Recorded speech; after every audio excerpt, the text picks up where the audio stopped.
السلام علیکم ورحمت الله وبرکاته. محترم پوښتنه کړې ده چې دغه تکبیرات تشریک یعنې د اختر تکبیرونه چې د عرفات ورځ څخه شروع کېږي بیا د 14 د ورځې د مازدیګر د لمانځه وروسته ختمیږي، چې هغه عبارت دی د دغه الفاظ څخه: الله اکبر الله اکبر لا اله الا الله والله اکبر ولله الحمد.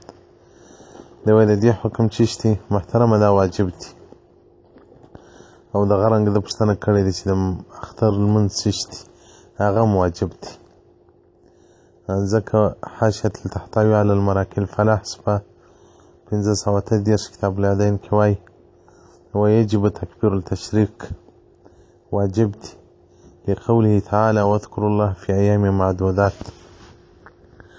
او دغه رنګه سوال کېږي چې نو آیات باندې نو بیا وجوب ولې راځي خو فرض به کېږي.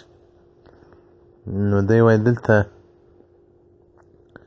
وجوب یې په دې وجه باندې دی چې مواظفت رسول الله صلی الله علیه وسلم مبارک پر کړی دی بیا له پرېښولو څخه، او دغه رنګه خلفای راشدین او صحابه کرام رضی الله عنهم اجمعین ټولو هغه وایي پر دې باندې اتفاق و چې هغه تکبیرات تشریک به ویل او دغه رنګه د اختر لمونځ به کوه.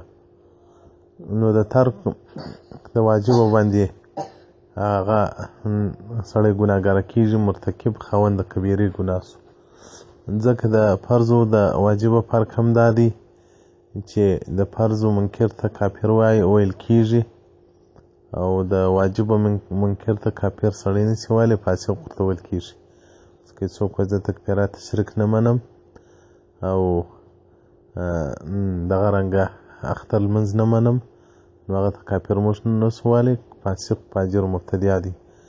او د واجبو د فرضو په عذاب کې فرق نسته او نه په ثواب کې فرق سته، صرف او صرف هغه په حکم کې فرق سته چې منکر جاحد د فرضو کافر دی او د واجبو دا نه دی کافر.